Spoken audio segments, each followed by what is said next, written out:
ఇప్పుడు సహజంగా కళ్యాణ్ అన్న అధికార పార్టీకి ఇన్ జనరల్ మొగ్గుంటుంది. ఇప్పుడు సెకండ్ ప్లేస్ ఎవరిది అనేది ప్రధాన చర్చ. అనేది ఏంటంటే డెఫినెట్ గా అధికార పార్టీకి కొంత ఎడ్జ్ ఉంటుంది ఖచ్చితంగా. ఎందుకంటే స్టేట్ ఎలక్షన్ కమిషన్ లెక్క పెడితే డిస్ట్రిక్ట్ కలెక్టర్, ఎస్పీ, సిఐ, ఎస్ఐలు ఎందుకు 2020లో ఎన్నికలు జరిగినాయి కదా, 95% బీఆర్ఎస్. ఎగ్జాక్ట్ నేను అదే చెప్పాను. మున్సిపాలిటీలు అన్ని బీఆర్ఎస్. లోకల్ బాడీ సహజంగా ఏంటంటే అధికారంలో ఎవరు ఉంటే వాళ్ళకు ఎడ్జ్ ఉంటుంది కొంత. ఎందుకంటే లేకపోతే ఇంకా 2-3 ఏళ్ళ గవర్నమెంట్ ఉంటుంది, అపోజిషన్కి వేస్తే ఏం లాభం డెవలప్మెంట్ ఆస్పెక్ట్లో ఏదైనా మళ్ళీ ఫండ్స్ తెచ్చుకోవాల్సిన స్టేట్ గవర్నమెంట్ నుంచి. కాబట్టి ఆ ఎడ్జ్ సహజంగా 5-10% యాడ్ అవుతుంది. అంత తీవ్రమైన వ్యతిరేకత ఉంటే తప్ప. గతంలో మీరు అన్నట్టు గతంలో కూడా బీఆర్ఎస్ పార్టీ అధికారం ఉన్నప్పుడు అంటే గత దశాబ్ద కాలంలో 90%, 95 కొన్ని సందర్భాల్లో 100 కూడా మొత్తం వాళ్ళే ఆల్రెడీ. కానీ అవుట్ రైడ్ గా 23కి వచ్చేసరికి స్వీప్ అయిపోయింది కదా. సహజంగా లోకల్ బాడీస్ అనేది మెయిన్ స్ట్రీమ్ ఎలక్షన్స్ కి ఇది ఎగ్జాంపుల్ గా తీసుకోలేము మనం సహజంగా. అయితే ఇప్పుడు ఈ నా అభిప్రాయం ఏంటంటే ఈ అంచనాలకు సర్వేలకు మా రాము చెప్పిన దానికి చాలా డిఫరెంట్ ఎలక్షన్స్ జరిగినాయి. 100% triangle elections, one side elections ఏం కాలేదు. డెఫినెట్ కాంగ్రెస్ కొంత ఎడ్జ్ ఉంటుండొచ్చు, కానీ మెజారిటీగా ఊహించని ఫలితాలు ఇవాళ రాబోతున్నాయి.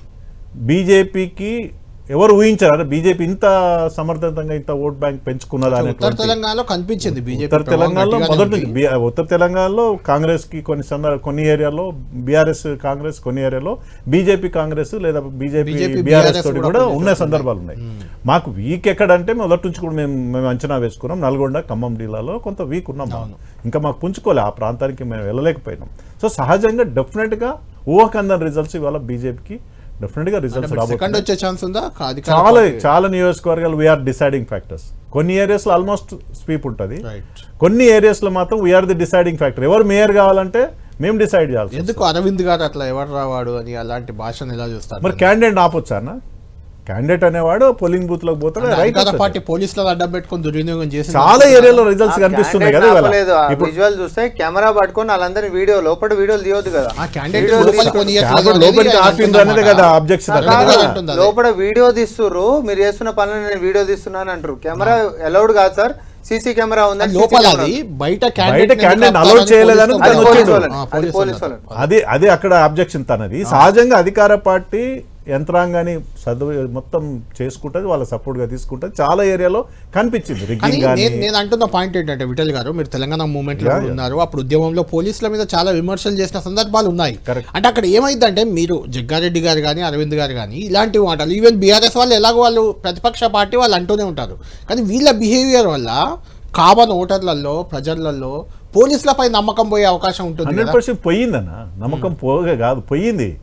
గత బీఆర్ఎస్ ప్రభుత్వంలో ఇది ప్రారంభమైంది, ఇవాళ ఈ ప్రభుత్వంలో కూడా దాని పరాకాష్ఠకు చేరింది. కారణం ఏంటంటే ఒక సింపుల్ ఎగ్జాంపుల్ అన్న, ఎమ్మెల్యేలకి సంపూర్ణమైన అధికారాలు ఇచ్చారు.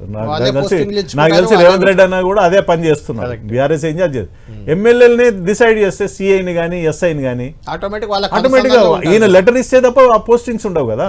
లోకల్ ఎమ్మెల్యే కానీ లోకల్ మంత్రి కానీ లెటర్ ఇస్తే పోస్టింగ్ ఉండదు. పోస్టింగ్ వచ్చినాక ఏం చేస్తాడు సహజంగా, స్వతంత్రత ఉండే, ఇండిపెండెంట్ ఉండడు అట్లా. ఎందుకంటే తనే తెచ్చుకుంటాడు కదా. ఉంటది కొంత భయభ్రాంతులకు గురి చేయడం కానీ, భయాలు సృష్టించడం కానీ, బెదిరించడం, ఇవన్నీ సహజంగా పోలీసుల ద్వారా చేస్తుంటారు ఎలక్షన్ సందర్భంలో. రేవంత్ అన్ననే జూబ్లీహిల్స్ ఎలక్షన్స్ లో కాంగ్రెస్ అంటే ముస్లింస్ కాంగ్రెస్ ఆయనే స్టార్ట్ చేసిండు అక్కడ. ఆ తర్వాత కదా పేర్లు వచ్చినాయి. మీరు పెట్టుకున్నారు, మీ నాయకుడు పెట్టుకున్నారు. మమ్మల్ని మా కిషన్ రెడ్డి గారు అంటే ఎవరన్నారు ఫస్ట్? రేవంత్ అన్న, కళ్యాణ్ ఎవరన్నారు? అటువంటిప్పుడు వాళ్ళు కూడా హిందూ అంటే బీజేపీ, కిషన్ రావు అని ఫస్ట్ పేరు ఎవరు పెట్టిరన్న? రేవంత్ రెడ్డి గారు. ఆ తర్వాత రేవంత్ గారు మీరంటే మేము అనవా? సో సహజంగా జరుగుతుంది. ఇవాళ మున్సిపల్ ఎలక్షన్స్ మీరు అన్నట్టు ఇంత ముందు అభివృద్ధి కోణంలో చర్చ జరగాల్సింది. సో భారతీయ జనతా పార్టీ తరగతి చిన్న ఎలక్షన్స్ అయినా మేము ఒక మేనిఫెస్టో నేను డ్రాప్ చేశాను. మేనిఫెస్టో రిలీజ్ చేసినాము. సరే వారం రోజులు టైం పెట్టుకున్న రోజులు, వారం రోజుల ప్రజలకు రీచ్ అయిందా కాదా, what ever it maybe develop. ఇవాళ మున్సిపాలిటీ ఇంత ఘోరంగా ఉన్నాయన్నా, చాలా అధ్వానమైన పదేళ్ల లాలు, 12 ఏళ్ల నీళ్లు అమృత్ ఉన్నాక అమృత్ తర్వాత గంతే ఘోరంగా అమృత్ కింద దాదాపు 20,000 కోట్ల రూపాయలు గత దశాబ్ద కాలం నుంచి మున్సిపాలిటీలు అట్లా ఉన్నాయి, గ్రామాలు అట్లనే అన్ని ఉన్నాయి, అట్లే ఎక్కడ ఉన్నాయి. ఏముందో అర్థం కాని ఆ మాత్రం పరిస్థితి. డెవలప్మెంట్ ఉంది కేంద్ర ప్రభుత్వం వచ్చే నిధుల ద్వారా. రైట్ నీళ్లు. రైట్ విఠల్ గారు వాళ్ళు ఇప్పుడు పాత్రనే పోషిస్తలేదు నిజంగా కదండి. ఇప్పుడు ఈ గత 2-3 సంవత్సరాలు అంతకుముందు కూడా ఉన్నాయి. ఈ 2-3 సంవత్సరాల్లో తిట్ల పురాణాలు బాగా వింటున్నారు ప్రజలు. అది దురదృష్టం రాజకీయాల్లో. నాకు తెలిసిందంటే రేవంత్ రెడ్డి గారికి కేటీఆర్ గారికి ఇద్దరు కూడా కౌన్సిలింగ్ ఇవ్వాలన్నా లేకపోతే భాషాపరమైన కిషన్ రెడ్డి గారు కూడా entertain కాదు, అవుతారు. వాళ్ళని definitely గా. కౌన్సిలింగ్ చేయాలంటే ధర్మపురి అరవింద్ కరెంట్ షాట్ పెట్టాలి. అవసరమైతే అందరినీ కూడా నేను చెప్తున్నా మాకేం అందరు తప్పు- counselling ఇప్పుడు ఇవ్వాలంటే మీ వాళ్ళకైతే యాక్షన్ కు రియాక్షన్ Thank you, యాక్షన్ కు రియాక్షన్ thank you, ఉంటుంది. రామ్మోహన్ రెడ్డి గారు. యాక్షన్ కు రియాక్షన్